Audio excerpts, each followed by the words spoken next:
There are words you learn before you understand them. Humpty Dumpty sat on a wall. You heard it as a child, perhaps while sitting on someone's lap, or in a classroom where the alphabet still felt new. The rhythm came first. The meaning, if there ever was one, came later. Or maybe it never came at all. This is one of those rhymes that lives deeper than memory. It does not need to be taught. It simply appears, already familiar, as if it had always been there. Generation after generation knows the words by heart. And yet, when you stop to consider what the rhyme actually says, something strange begins to emerge. The version most of us know goes like this. Humpty Dumpty sat on a wall. Humpty Dumpty had a great fall. All the king's horses and all the king's men couldn't put Humpty together again. 4 lines. No introduction, no explanation. Just a name, a fall, and an irreversible ending. The rhyme offers no moral. It does not warn children against sitting on walls. It does not celebrate the king's men for trying. It simply states what happened, and then it stops. Humpty Dumpty fell. He could not be repaired, that is all. And yet, when you picture Humpty Dumpty, you see an egg, round, fragile, precariously balanced. Perhaps he has a face. Perhaps he wears a bow tie or a little jacket. In illustrations, he is almost always shown teetering on a narrow brick wall, his shell smooth and white, his expression somewhere between cheerful and unaware. The image is so universal, so completely agreed upon, that it feels like part of the rhyme itself, but it is not. Nowhere in the original verse is Humpty Dumpty described as an egg. The rhyme never tells you what he is. It never tells you what he looks like. It does not even tell you why he was on the wall, or why the king's horses and men were summoned to help. The rhyme assumes you already know. Or perhaps it assumes the details do not matter. This absence is not an accident. It is a feature of how the rhyme was passed down. For most of its life, Humpty Dumpty was not a story. It was a riddle. The question was implied. What sits, falls, and cannot be put back together? The answer, of course, was an egg. But the riddle required you to solve it. The rhyme itself never gave the answer away. By the time Humpty Dumpty was written down in the late 18th century, the riddle structure had begun to fade. The verse appeared in collections of nursery rhymes, stripped of its question, presented as if it was simply a small, strange story. And so, children learned it as a story. They learned to picture an egg, even though the rhyme never said so. The image was inherited, not invented. And this is where the first quiet fracture appears. If Humpty Dumpty began as a riddle, then the rhyme is older than its earliest printed versions suggest. Riddles belong to oral tradition.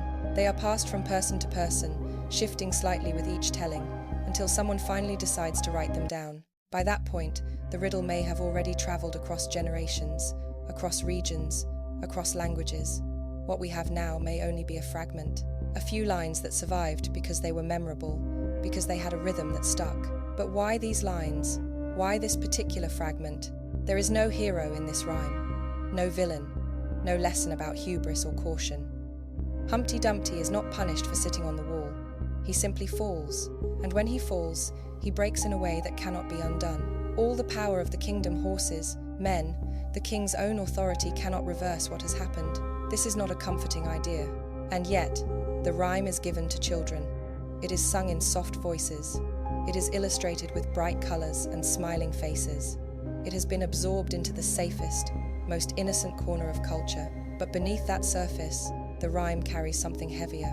It speaks, however quietly, about fragility, about things that break and cannot be mended, about the limits of power and repair. Perhaps that is why it endured. Other nursery rhymes teach lessons. They reward good behavior or punish foolishness. They explain why the world works the way it does. But Humpty Dumpty does not explain. It simply states a truth that every generation, in its own way, understands. Some things, once broken, cannot be made whole again, and so the rhyme stayed. It traveled from riddle collections to chapbooks to children's books to cartoons to lullabies. It crossed oceans. It was translated, adapted, and illustrated 1,000 different ways. And through all of that, the core remained the same. 4 lines, a fall, an ending that cannot be undone. But here is the question that remains. If this rhyme is truly just a fragment, if it is only the surviving piece of something older, something larger, then what was the rest of it? What did this riddle mean before it became a nursery rhyme? And why does it still feel, even now, like there is something we are not being told?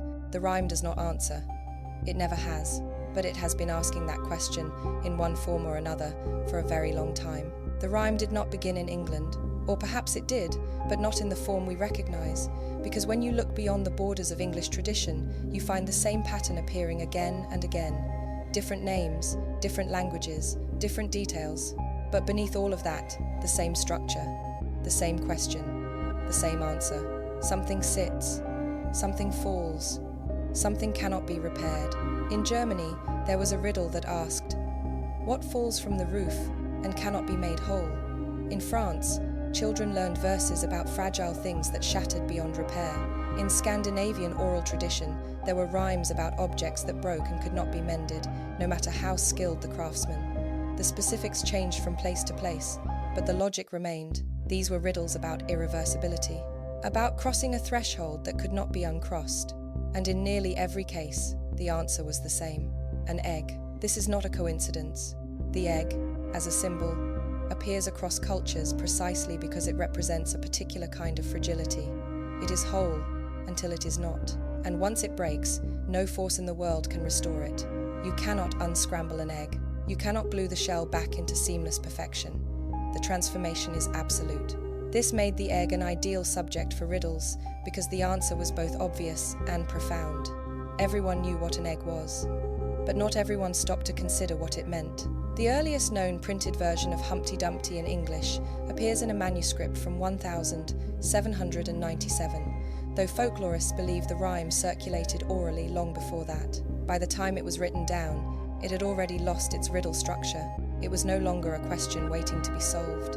It was simply a verse, strange and incomplete, that people repeated because it had a rhythm they remembered. But if you trace the rhyme backward, beyond the printed page, you begin to see its older form.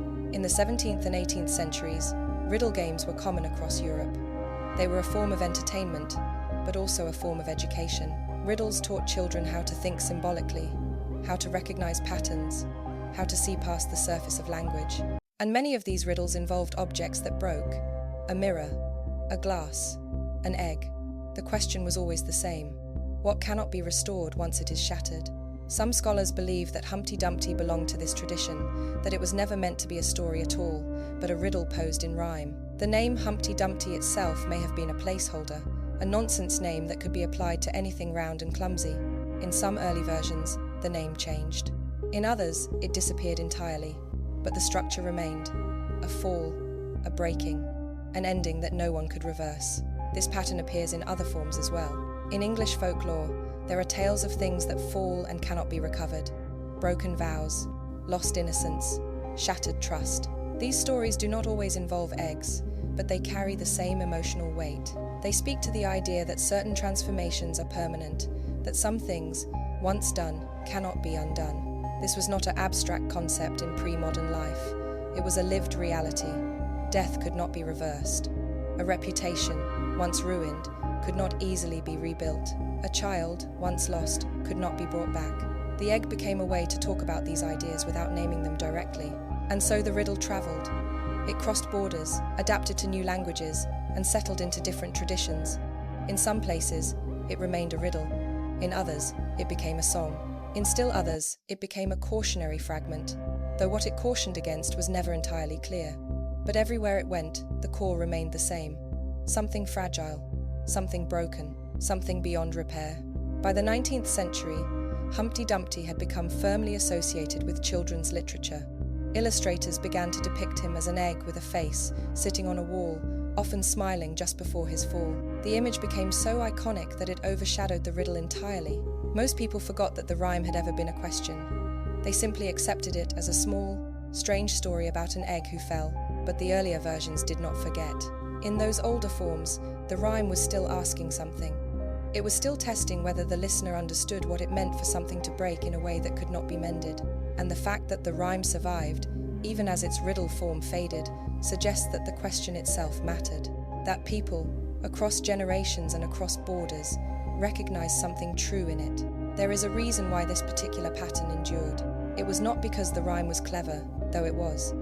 It was not because the answer was surprising, though it may have been, the first time someone heard it. It endured because it named something that everyone, at some point, had to understand. That fragility is real. That some things, once broken, stay broken. That not everything can be fixed, no matter how many horses or men you summon. This is why the rhyme appears in so many places, why it took so many forms. It was not invented once and copied. It emerged, again and again, because the idea it carried was necessary, because every culture needed a way to talk about irreversibility. And the egg, fragile and familiar, became the shape that idea took.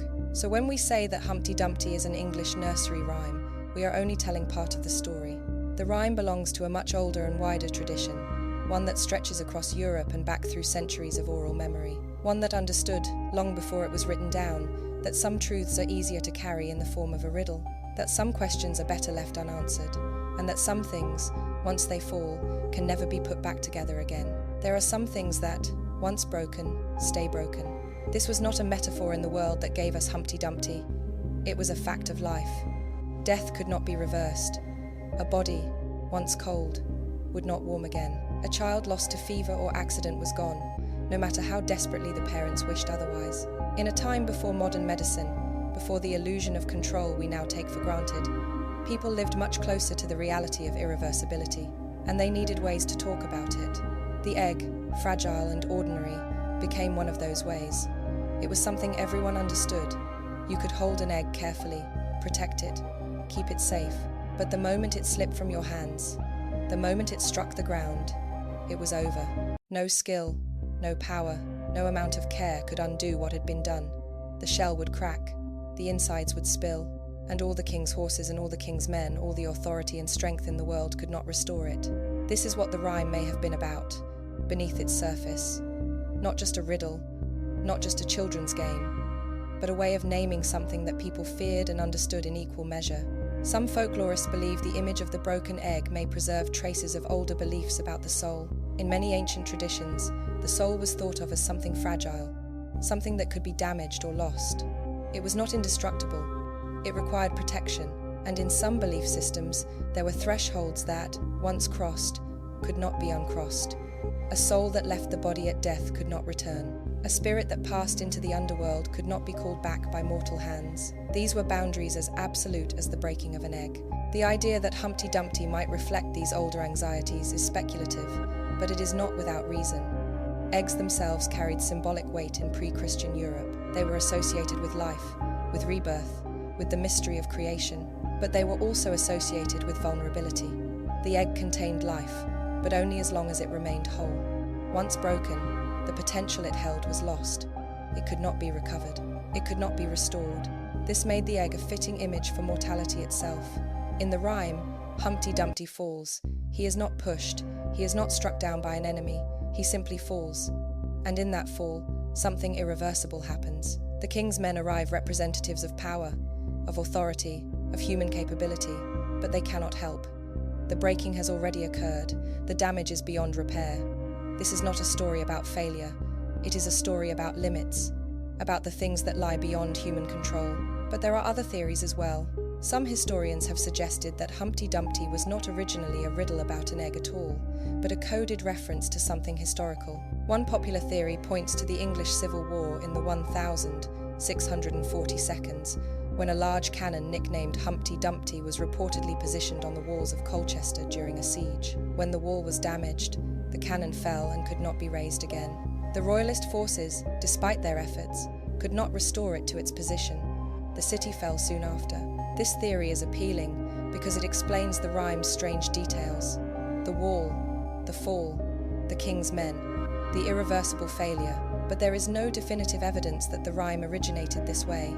The connection to the canon is plausible, but it may also be a later attempt to make sense of a rhyme that had already lost its original meaning. Other interpretations suggest that Humpty Dumpty referred to a political figure, someone powerful, who fell from grace and could not be restored. In the turbulent politics of 17th and 18th century England, such falls were common. A nobleman who lost the king's favour, a minister who was disgraced and exiled, a leader who was executed and could not be brought back. These events were familiar to the people who sang the rhyme, and it is possible that Humpty Dumpty became a way to talk about such falls without naming names. But these theories, while intriguing, remain uncertain. What we do know is that the rhyme carried weight.